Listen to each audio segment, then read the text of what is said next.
غوره ملګری. کتاب د پوهې سرچینه او د افکارو د بدلون وسیله ده. په ژوند کې هر راز بدلون په افکارو کې له بدلون څخه پیلېږي.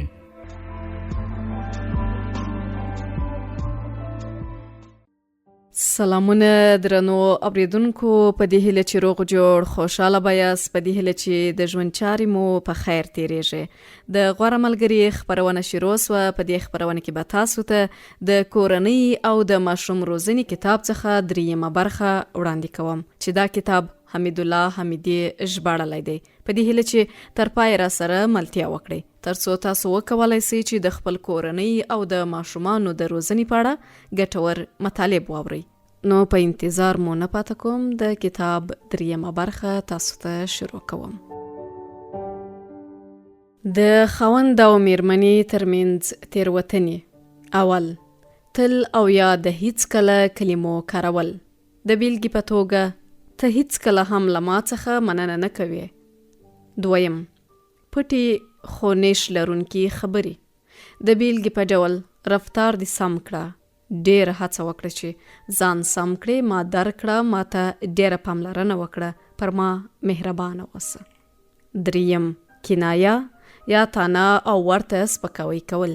د بیلګې په ډول، لازمه ده چې یو مثال ورکړم ترڅو پوه سئ. په خبره دې سر نه خلاصېږي، انسان یو ځل په خبره پوهېږي او داسې نور. څلورم، کله چې زیات په غوسه یاست، هڅه وکړئ مؤدبه اوسئ.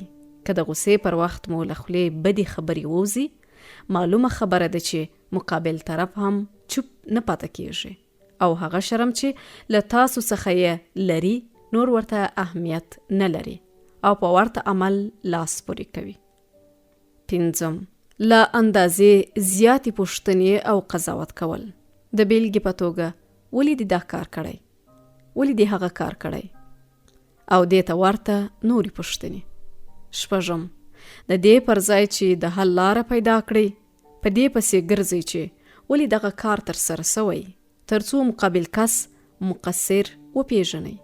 د بیلګې په ډول، که د دروازې کیلۍ مو له دننه خوا څخه په وره کې پرېښې وي، د دې پر ځای چې د وره د خلاصولو لپاره حل لاره پیدا کړئ، په دې شخړه پیل کوئ چې کیلۍ دې ولې په قلف کې پرېښې ده، تا پرېښې ده، او مقابل کس وایي چې منه، تا پرېښې ده. وهم، له نورو سره پرتله کول. د بیلګې په ډول، له فلاني څخه زده کړه، د خپلې ښځې لپاره یې څه ډول د طلا لښتې اخیستې، یا د فلاني کس له ښځې زده کړه، له خاوند سره یې څه ښه چلند کوي. اتم، د یو بل پر وړاندې مقابله کول. تا تیر کال زما په حق کې دا ډول کار تر سره کړی و، نو زه هم غواړم چې اوس یې ستا په حق کې وکړم او خپل غچ واخلم. نهم، زیاتې خبرې کول. د څو دقیقو په موده کې مو خپلې خبرې سره تبادله کړئ او اضافي توضیحات مه ورکوئ، ځکه ستاسو د ژوند ملګري دومره وخت او حوصله نه لري چې ستاسو بې ځایه خبرو ته غوږ ونیسي. لسم، د شرط په ډول د ځینو خبرو کول. د بیلګې په ډول، تا خو ویلي و چې نور به خپلو ماشومانو ته پوره پام کوم، نو ولې بیا؟ 11، د یو او بل په خبرو کې ورولوېدل، چې دا یو بد عادت دی او له بده مرغه له موږ څخه زیاتره دغه عادت لرو. 12، سکوت او یا اوږده غوسه. د بیلګې په توګه، تاسو په غوسه یاست، ووایئ چې زه په غوسه یم، که خبرې وکړم ښې خبرې مې له خولې نه وځي، په همدې دلیل زه یو ساعت خبرې نه کوم. کله مې چې غوسه سړه سوه، بیا به له یو بل سره خبرې وکړو. هیڅ کله د اوږدې مودې لپاره غوسه مه کوئ، او یا هم هیڅ کله بې له دې چې په کور کې مو احوال نه وي ورکړی، له کوره مه وځئ. ستاسو پند که مو فکر سم نه وي، کولی سئ د خپل مور او پلار او یا هم د یوه نږدې دوست کره ولاړ سئ. خپل د ژوند ملګري ته ووایاست چې فکر می سم نه دی، زه نن د پلانکي کره ځم ترڅو وضعیت می سم سي. هیڅ هوښیار کس دا ډول تېروتنه نه کوي، او که یې وکړي هم دا به یې لویه بې ادبي وي. ښه ده چې د غوسې پر مهال په خپل کور کې پاته سئ او یو د بل په څنګ کې واوسئ. که خدای مکړه داسې څه ترسره کړی چې د لنډ وخت لپاره خپل کور پرېږدي، دا به لویه بې ادبي وي. په داسې وخت کې تاسو یو او بل ته اړتیا لرئ چې د یوه او بل په څنګ کې واوسئ. له یو بل سره داسې چلند وکړئ چې احساس کړئ یو بل ته پوره احترام لرئ. تمرین: د ونې له سره مو خپلو خبرو ته پام وکړئ. داسې خبرې مه کوئ چې په وسیله یې ستاسو د ژوند ملګری خواشینی او یا غوسه سي. هره شپه د خپلو هغو خبرو په اړه فکر وکړئ چې د ورځې په اوږدو کې مو کړي. د یوې هغه تېروتنې چې د ورځې په اوږدو کې درڅخه سوې یاداشت یې کړئ. لومړی د خپل ځان په اړه فکر وکړئ او د ژوند ملګری مو مه مجبوروئ چې خپلې خبرې اصلاح کړي. کېدای سي دغه څه چې یاداشت کړي مو دي په یوه داسې ځای کې ویږدئ چې د مقابل کس یعنی ستاسو د ژوند د ملګري سترګې پرې ولګېږي. ژوند ښکلی دی، پر خپل لاس یې مه بدرنګوئ. بریالی جوړې دغه شپږ غوره مالي عادتونه لري. ارواپوهانو هغه لارې چارې په ګوته کړي چې پر مټې خاوند او میرمن د نړۍ د نورو جوړو په نسبت ښه او خوښ ژوند لرلی سي. غوره جوړې د نورو هغو په نسبت کومې ځانګړنې لري؟ دلته به تاسو له همدې ځانګړنو خبرو. راځئ وایورئ. غوره جوړې تل د پیسو په اړه یو له بل سره سلا کوي. ډیری جوړې د دې پر ځای چې په خپل ژوند کې پر مالي مسایلو خبرې وکړي، نور څه ته ډیر ارزښت ورکوي او په دې اړه یې ترمنځ هیڅ خبرې نه تبادله کیږي. په ذهن کې هماغه د مجردۍ د دورې فکرونه وي. تر ډیره داسې فکر کوي چې یوازې د خپل ځان د لګښت مسؤلیت ور لغاړي دی. په داسې حال کې چې داسې نه ده. کله چې شریک ژوند پیلیږي، هر څه تغییر کوي. د خاوند پر وژو یو دروند بار ایښودل کیږي چې ترې لاندې تلل ځانګړی مهارت او خپلې لارې چارې لري. غوره جوړې دا ځانګړنې لري. د ځان لپاره 2 ډوله بانکي حسابونه جوړوي. یو شریک بانکي حساب چې خپلې ګډې پیسې پکې ساتي، او بل هم داسې بانکي حساب چې د ورځني ژوند ستونزې او اړتیاوې ترې پوره کړي. دوی تر ډیره په خپلو کې سره مشوره کوي چې کوم څه ډیر اړین دي چې ویې پیري. د هر څه لپاره ځانګړی پروګرام جوړوي او په داسې ډول مخې ته ځي چې له ناڅاپي ستونزو پیدا کېدو په اسانۍ سره وکولای سي ځان وباسي. 2. دوی له مالي اړخه یو بل ښه درک کوي. غوره جوړې پر دې پوهیږي چې لاس ته راغلي پیسې په څه ډول ولګوي. دغه ډول کسان خپل مقابل اړخ په پوره توګه پیژني چې د ژوند ملګری یې څه ډول کس دی. آیا داسې کس دی چې اقتصادي مسایل په ښه توګه درک کوي او که په ډیرې اسانۍ سره لاس ته راغلي پیسې په بې ځایه او په بې ضرورته شیانو لګوي.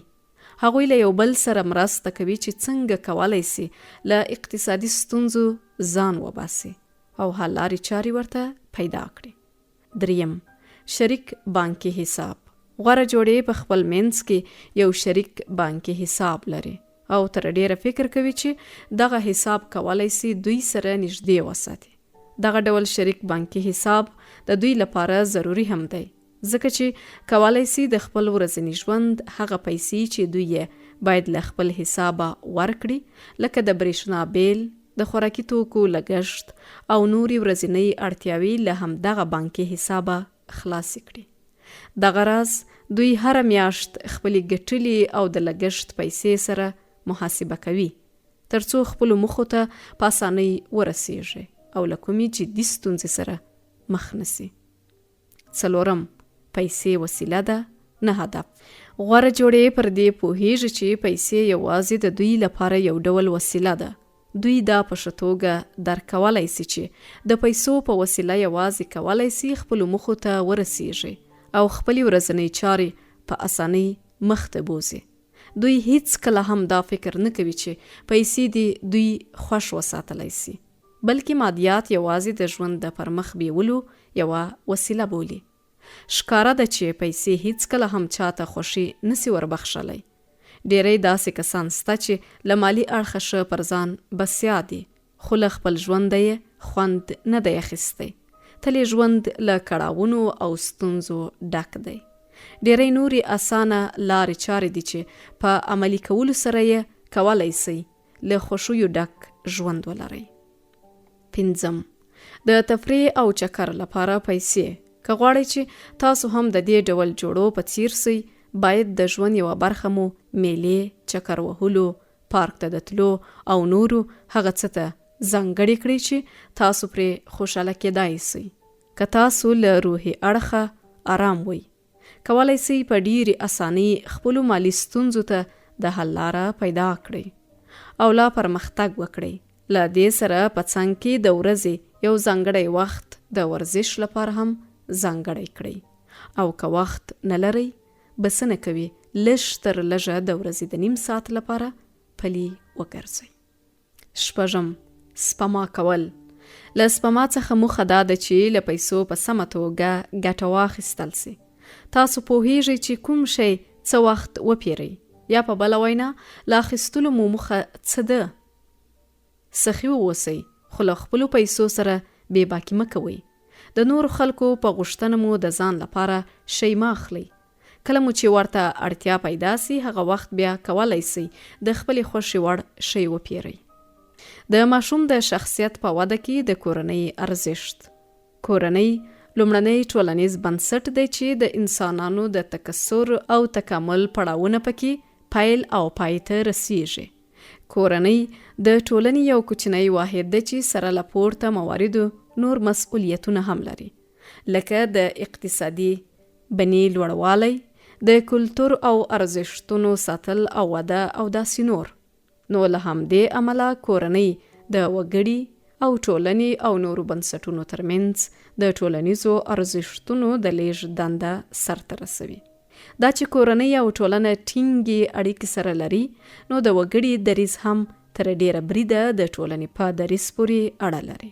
په ژوند کې یو لوی لامل چې له انسان سره په ټولنیزتوب کې مرسته کولی سي، هغه په کورنۍ کې د نوموړي د ماشومتوب پړاو او تجربې دي. د کورنۍ فضا له مینې، محبت، ځان تیریدنې، صمیمیت او په ورته وخت کې له دښمنۍ، کینې، کرکې او تاوتریخوالي ډکه وي.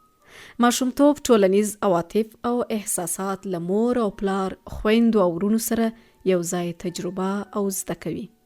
د کورنۍ غړي یو په بل پورې تړلي وي او هر راز فردي ستونزه او ربړه کولی سي چې د کورنۍ نور غړي هم په مستقیم او غیر مستقیم ډول تر اغیز لاندې راولي او نور غړو ته هم ستونزې پیدا کړي.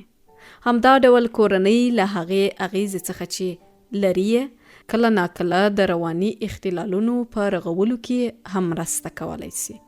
کورنۍ یو تر ټولو اړین بنسټ دی چې ټولنه تغذیه کوي او د ټولنې روغتیا او ناروغتیا هم تر ډیره بریده د کورنۍ په روغتیا او ناروغتیا پورې اړه لري. کورنۍ د ماشوم د روزنې لومړنی ښوونځی دی او بل هیڅ یو لامل هم تر دې حده اغیزمن نسی ثابتېدای. ماشوم خپل لومړني او بنسټیز درسونه له کورنۍ څخه زده کوي. د کورنۍ ډولونه، ضوابط او قانون ټول په کورنۍ کې په ماشوم اغیزه کوي. له کورنۍ څخه پرته د متعادل ژوند هیله ناشونې ده او د یو سالم فردي او ټولنیز ژوند لپاره خو د کورنۍ نشتون یو ناممکنه خبره ده. کورنۍ د یو ماشوم په نیکمرغۍ کې بې ساري ونډه لري. د کلتور، تمدن، ادب او دودونو په لیږد کې کورنۍ د خورا اهمیت لرونکې ده. د ټولنې، تمدن او کلتور د بقا او دوام لپاره له کورنۍ پرته بله ښه وسیله نسته. کورنۍ ته کله یو اړخه وکتل سي نو یو وړوکی واحد دی، خو که د اهمیت له پلوه ورته وکتل سي نو یوه ډیره مهمه او لویه وسیله ده چې د یوې لویې ټولنې بنسټ ایږدي. د کورنۍ د قدر اندازه هله ښه څرګندیږي چې څوک خپله کورنۍ د مرګ، بیلیدو، جګړې او یا هم طلاق له امله له لاسه ورکړي. کورنۍ یو ټولنیز او طبیعي نظام دی چې خپل ځانګړي خصوصیتونه لري. دغه نظام د قانونو او اصولو یوه ټولګه جوړوي او پر خپلو غړو یې پلي کوي او هر غړي ته خپله برخه ورکوي. کورنۍ ډیر پیچلي صورتونه لري او د خپلو ستونزو لپاره بېلابېلې لارې او طریقې کاروي. په دغه ډول یو نظام کې وګړي د علایقو نږدېوالي، عاطفي کړنو او یووالي اصول او نزاکتونه زده کوي. ښایي په یوې کورنۍ کې اړیکې، علاقې او غوښتنې یو له بله سره ښې نه وي، خو په هر حالت کې اړیکې وي او یوازې په ښه او بد کې یې توپیر لیدل کیږي. او داسې نسبتي او ذاتي اړیکې د ژوند تر پایه له انسان سره ملي وي. ډیره مننه درنو اوریدونکو چې تر دې دمه را سره وئ. په دې هیله چې تاسې د دې خپرونې څخه یو څه زده کړي وي. تر بیا بلې دې خپرونې په لوی او مهربانه رب مو سپارم. تر بیا ښه وخت.